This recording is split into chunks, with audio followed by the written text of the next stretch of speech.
I, 37, female, have been married to my husband Joshua, 37, male, for 3 years. We have a blended family. I brought my daughter Erica, 6, female, from a previous marriage into the marriage, and Joshua has a daughter, Lucy, 10, female, with his ex-wife Camilla, 35, female. Joshua and I met through mutual friends and fell for each other pretty quickly. He was open about his past marriage and his daughter, and I was honest about Erica. Camilla and I have always gotten along really well, which surprised me at first. She was never jealous of my relationship with Joshua and was always supportive. But there was one conversation we had early on that stuck with me. Camilla warned me about Joshua's parents, Susan, 65, female, and Jack, 67, male, saying they had been awful to her throughout their marriage. She told me that no matter what she did, she could never win their approval. They would constantly compare her to other women, Joshua's exes, and make her feel inadequate, especially when it came to parenting Lucy. I wanted to think that things would be different for me, but she was right. Unfortunately, Susan and Jack were not thrilled when we got married. They made no effort to hide their disdain for me or for the fact that I was bringing my daughter Erica into their son's life. Right from the start, they made it clear that Joshua already had a daughter and did not need to take on another burden. Can you believe they actually called my daughter a burden? Their dislike for me was not just subtle jabs or awkward silences. It was open hostility. Susan once remarked at a family dinner that single mothers should stick with their own kind, and that Joshua was too kind-hearted for his own good. Jack, who rarely speaks unless it's to say something cruel, muttered under his breath that Joshua should have thought about the baggage he was taking on before marrying me. Around Joshua, they would put on a fake front of politeness, barely, but as soon as he was not in earshot, the claws came out. Susan would corner me in the kitchen during visits and make comments like, "You really should focus on finding Erica's real father so he can take responsibility. It's not fair to Joshua." She also loved to tell me how much Camilla, Joshua's ex-wife, used to do for the family and how hard it is to replace someone so perfect. Jack was not much better. He would not even pretend to include Erica when the family was together. He would make a big show of doting on Lucy, calling her his princess, while ignoring Erica completely. On one occasion, he even told Erica to go sit somewhere else when she tried to join in on a game he was playing with Lucy. My heart broke watching my daughter's face fall, but I bit my tongue to keep the peace. The worst, though, was their blatant favoritism. For birthdays and Christmas, they would shower Lucy with expensive gifts, designer clothes, toys, and electronics, while giving Erica little to nothing.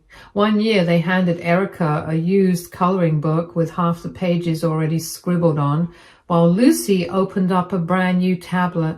When I tried to say something, Susan just smiled and said, "Well, Lucy is our real granddaughter, you understand." Joshua started noticing the mistreatment and would step in. But his parents always had excuses. They would say things like, "Oh, we did not realize Erica would feel left out," or "It's not our fault if you cannot afford to give her more at home." Their obsession with Camilla did not help. They acted like she was the gold standard of women, constantly bringing her up in conversation. Susan would go on and on about how much she missed Camilla's cooking, or how Camilla used to organize family vacations. Jack would chime in, saying Joshua and Camilla were such a beautiful couple, and that it was a shame their marriage ended. Which was so ironic because they were absolutely terrible to Camilla when she was with Joshua. Once, Susan had the nerve to tell Joshua to reconsider his decisions, since second marriages hardly ever succeed, especially with a stepkid in the mix. I was completely taken aback. Later, Joshua brought it up with them, but they just waved it away, saying they were just being realistic. Things hit a peak last month when Joshua had to leave town for a work conference. His trip coincided with my birthday, and we had originally planned to celebrate the weekend before, but out of nowhere, Susan called me up and offered to throw me a birthday party. I was totally taken aback. Susan and Jack had never shown me any kindness before. I figured this might be their attempt to reach out or make things right, but something still felt off. Joshua was happy that his parents wanted to do something nice for me, so he suggested I take them up on their offer. So, against better judgment, I agreed. I brought Erica along, thinking maybe it would be a chance for everyone to get along. The house was decently decorated. There were a few family members present. At first, everything seemed fine. Susan was unusually warm, and even Jack was more talkative than usual. I began to think that maybe I was overreacting about their treatment of me before. But deep down, I had this nagging feeling that something was not quite right. Then, when it was time for the cake, that is when everything turned.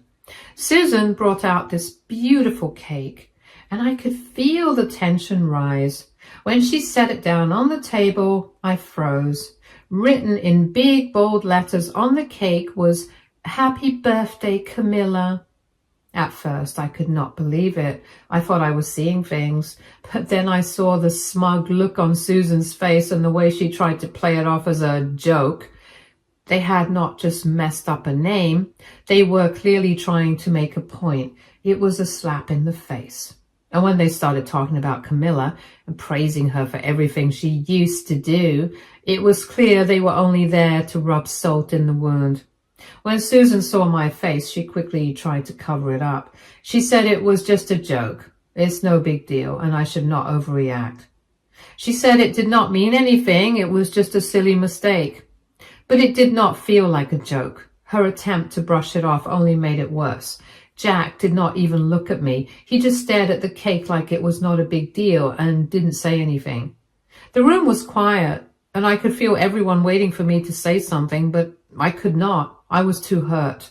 I just sat there, holding back tears while Susan kept talking, pretending nothing was wrong. She was not really sorry. She did not understand how much it stung. It was just a joke. I could not take my mind off that. They didn't care. To them, it was just another way to remind me that I did not belong. The whole party felt like a performance.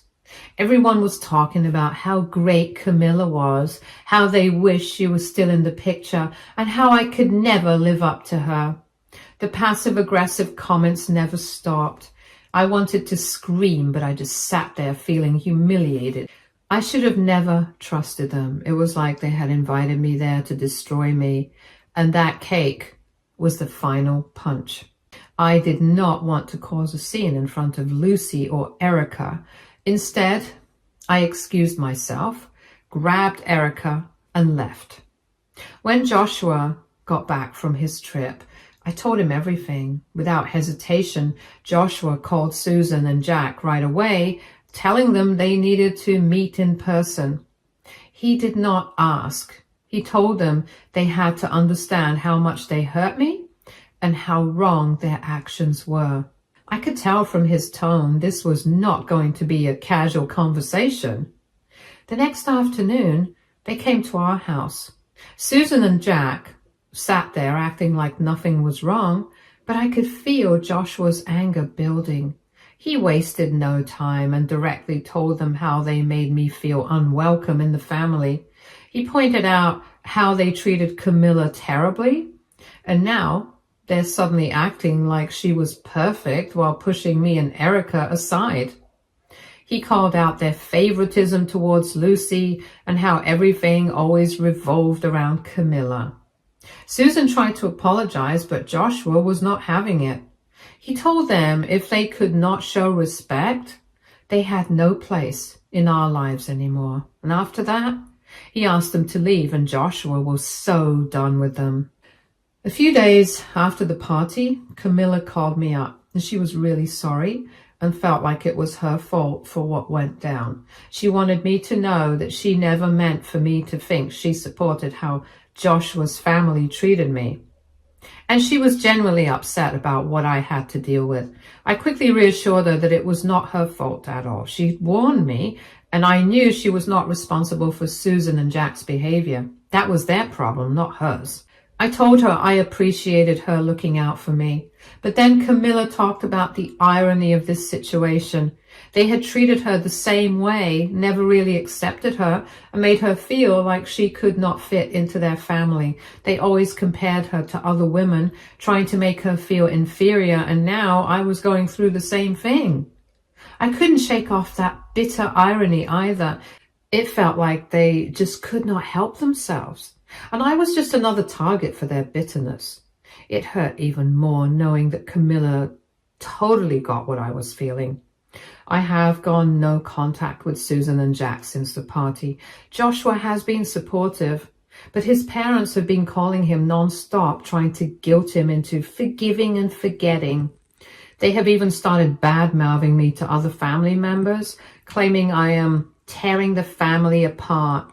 I feel like I did the right thing by cutting them off, but a small part of me wonders if I'm overreacting.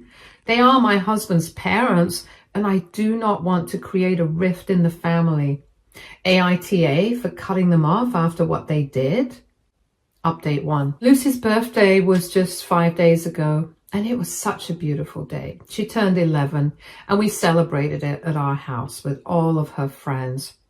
I could tell she was so excited. She had been looking forward to it for weeks, and it was everything she imagined it would be. What made the day even sweeter was seeing how well Lucy and Erica get along. They have become so close, and it warms my heart to see them so happy together. Lucy absolutely adores Erica, and Erica looks up to her. They have become real sisters now. It was so sweet when Lucy made a special request for the party. She wanted Erica to dress similar to her. Lucy had picked out a new outfit for herself, and she really wanted Erica to match her. It was such a small thing, but it meant so much to me. Watching them together, seeing how much they care for each other, made me feel so grateful. I could not be happier about it. It made the whole day even more meaningful. But of course, not everything about the day was easy or pleasant. Later that night, after the party had ended and all the guests had left, Susan and Jack decided to show up. The party had wrapped up around 7 p.m., so everyone was winding down, and we were all feeling pretty content. But Susan and Jack decided to make an appearance, uninvited. They rang the doorbell, and Camilla went to answer the door. At first, they acted as though everything was fine, hugging her and pretending to be happy to see her. But it did not take long for them to start complaining. First thing they said was how hurt they were that Joshua had not invited them to Lucy's birthday. They made it sound like it was a huge personal insult. The way they said it was so dramatic and over the top. They were clearly upset. They assumed that Camilla had been excluded as well and immediately jumped to the conclusion that she was there to protest. They could not seem to understand why they had not been invited. I had no idea why they expected to be invited in the first place. Given how poorly they had treated us in the past, it was honestly a bit shocking, especially given how much tension there had been between them and Joshua over the last few months. They did not seem even to consider how their behavior might affect us or how we might feel about having them there.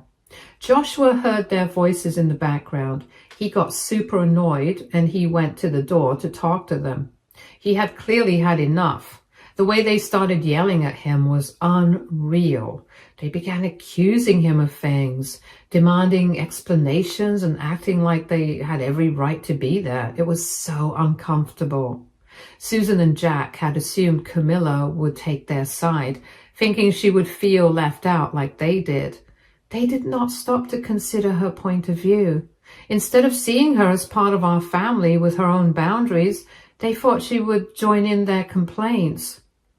They were wrong, though. Camilla was not going to side with them. She saw their behavior for what it was and was not about to let them cause trouble, especially when it came to the kids' well-being.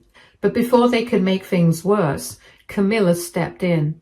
She did not shout, but she was calm. She told them clearly that she didn't want their toxicity around Lucy and Erica. She said that she did not want them to disturb the peace in her home, and that Lucy deserved to grow up in a place where she and Erica were treated equally. They were completely caught off guard. Susan and Jack did not know how to respond, and for a moment they just stood there speechless, as if they could not believe that someone was standing up to them.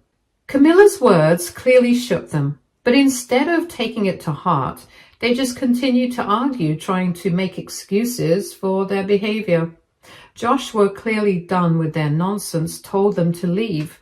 He shut the door on them without hesitation. The way they reacted was so childish. It was like they thought they could just barge in and demand attention, and when they did not get what they wanted, they threw a tantrum.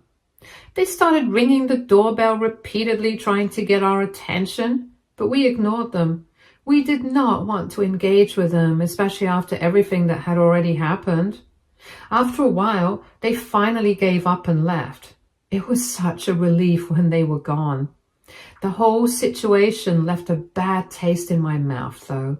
It was exhausting dealing with their drama, especially on such an important day for Lucy. They just could not understand why they were not welcomed, and instead of respecting our wishes, they tried to push their way in. I felt like they did not care about anyone but themselves. Since that night, they have been calling non-stop. They've left several voicemails, but we have just been ignoring them. It is honestly so frustrating dealing with their constant need for attention, and I have no interest in engaging with them anymore. It is clear they have not learned anything from their actions or the way that they've been treating us. They continue to make excuses, thinking that they can just apologize and everything will go back to normal. But I am done with that. I've made it clear to Joshua that I will not tolerate this behavior, and he agrees. We do not need that kind of toxicity in our lives. Update 2. Susan and Jack actually called CPS on us. Can you believe it? I couldn't believe it when we found out. It was honestly so shocking and hurtful. The whole process was exhausting, and I will not go into all the details, but it was honestly one of the most tiring experiences I've had to go through. The officers who came to investigate reassured us that everything was fine. We did not have anything to worry about, but the fact that we even had to go through the process was just overwhelming. At first, we had no idea who made the call. It didn't make sense to us. We were trying to figure out why someone would do such a thing, especially when we had done nothing wrong. Then, out of the blue, Joshua's aunt, Susan's sister Sally, 58 female, called him to tell him what had happened. Sally is not really close to Joshua, but she is not okay with how Susan and Jack are treating me. Apparently, she had heard about it and thought Joshua needed to know, and when he got the news, he completely flipped out. Joshua was furious. The moment he heard that it was Susan and Jack who made the call, he immediately went to their house, and I went along with him.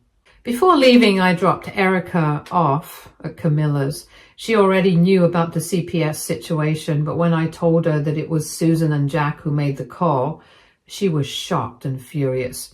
Camilla could not believe they would stoop that low, especially knowing how much it could hurt the kids. She agreed that we were absolutely doing the right thing by going to their house and confronting them.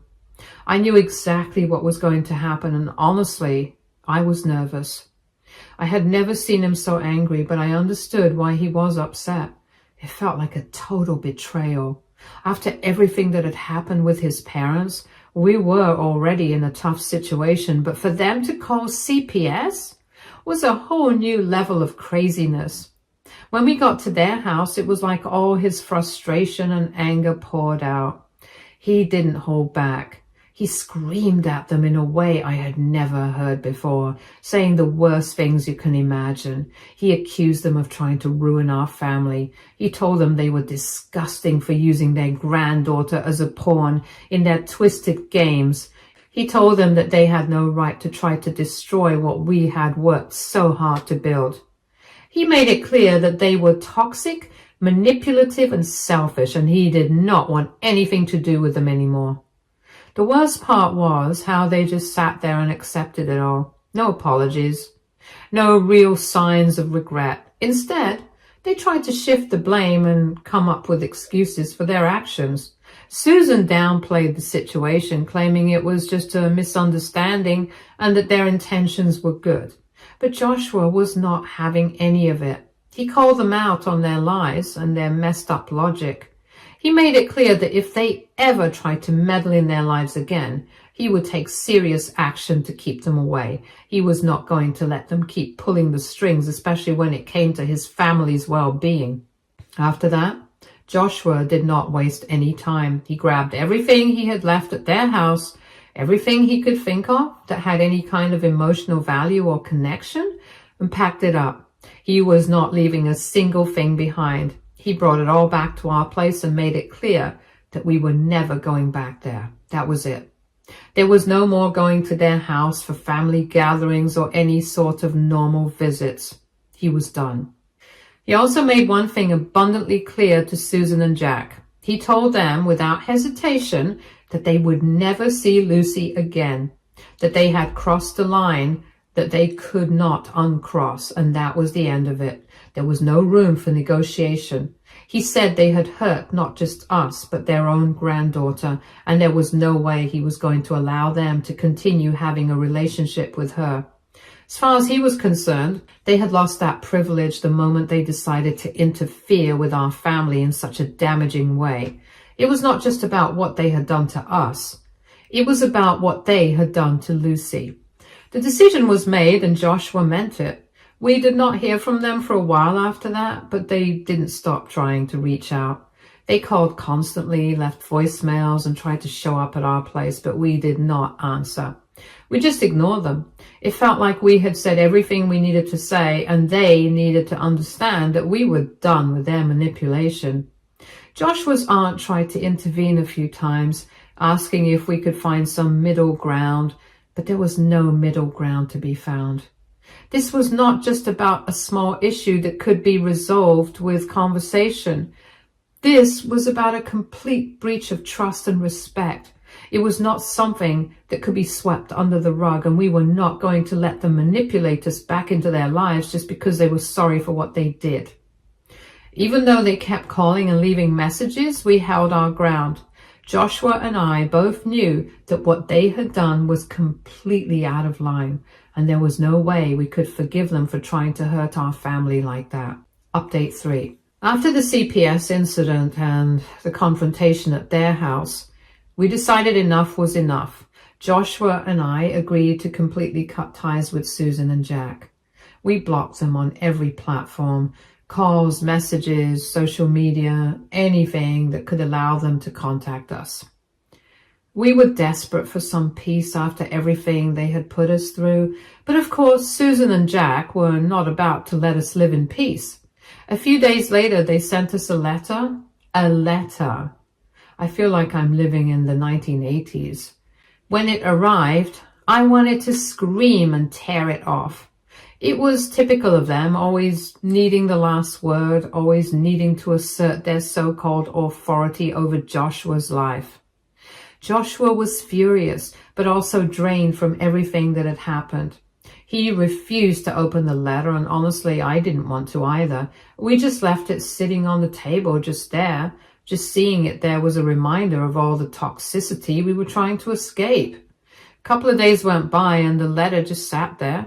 Neither of us wanted to read whatever things they might have written, but at the same time, we could not bring ourselves to throw it away. It felt like dealing with it would make everything worse, yet ignoring it didn't feel right either. Then Erica accidentally opened the letter while playing.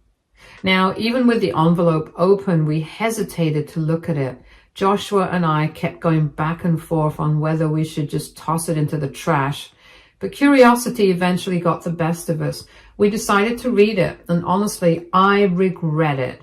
The contents of that letter were worse than I could have imagined. The letter started with a typical guilt trip. Susan and Jack listed everything they had done for Joshua, acting like perfect parents. They accused him of being ungrateful for cutting them off, ignoring how badly they had treated me and Erica. It was the same selfish story they always told, and I just wanted to scream into a pillow. Then they turned their attention to me. They wrote that Joshua had the worst taste in women, claiming every woman he had been with had tried to drive a wedge between him and his parents.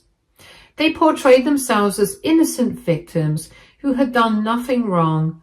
It was infuriating to read, especially knowing how much pain they had caused, not just to me, but to Joshua and even to Camilla in the past.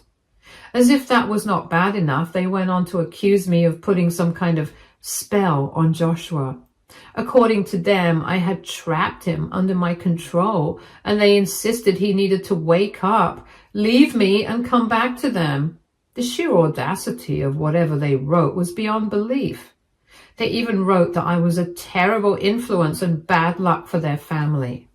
But the part that completely broke me was when they brought up my late husband. I have not shared much about him before, but he passed away 6 months before Erica was born. He had cancer. Susan and Jack wrote that I was the reason he died, and that Joshua would face a similar fate if he stayed with me. Their words were baseless, hateful, and deeply hurtful. Even though I knew it was all nonsense, it still hit me hard. How could anyone be so heartless?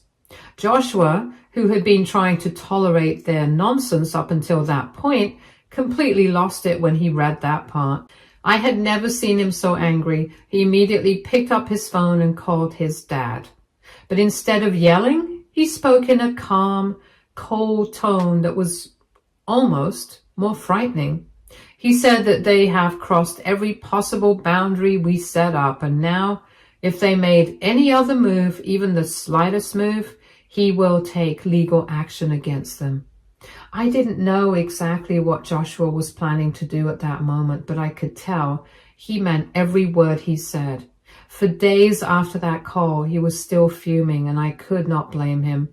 The letter had taken things to a level we never thought they would go. In the end, Joshua did not take any legal action against them. Maybe he decided it was not worth the effort, or maybe he hoped they would finally back off. Whatever the reason, it has been 2 months since the letter arrived, and we have had complete silence from Susan and Jack. No calls, no messages, no surprise visits. For now, it seems like they have finally gotten the message, but I do not fully trust that they are gone for good. After the call, Joshua kept checking on me to make sure I was okay. He saw how much it hurt and stayed by my side. He apologized to me 1,000,000 times, and it was not his fault. He stood up for me, and that is all that mattered to me. The rest of the letter was pretty much the same old story. They kept complaining about how they had not done anything wrong, trying to make themselves look like the good guys while casting us as the bad ones. They said we were harsh and unjust for cutting ties and not letting them back in. Reading it was like getting hit in the face repeatedly. It was all about their emotions and viewpoints with zero recognition of the hurt they had caused. It was just annoying. There was literally no hope for them. Update 4. I recently found out that I'm pregnant, and we are all really happy. After everything that has happened, it's a relief to have something good to focus on. A few days ago, Sally called and passed along a message from Susan and Jack. I was not expecting to hear from them, especially after everything that had happened, but they said they wanted to congratulate us on the pregnancy, which was a surprise. I didn't think they would say anything nice after how things went down. They also said they would not bother us anymore, which felt like a relief. I was glad to hear they would not be trying to get into our lives again, but they added that if we ever wanted the kid to get to know their grandparents, their door would always be open. It was strange to hear, especially since they treated me and Erica so badly, but I guess they are trying to do something nice for their son and grandchild. But honestly, hearing that did not exactly change anything for us. Joshua and I talked about it and we decided to keep things the same. Since the whole CPS situation and the way they treated us, we did not want the kids around them. If one day the kids want to see them, we will be more than happy to take them for visits. But for now, we think it's better to leave things as they are. I know that one day the kids might have questions about their grandparents, but we will deal with that when the time comes. For now, they are happy. We have decided to do what's best for the kids and for us. And if that means keeping things as they are, then that's what we will do.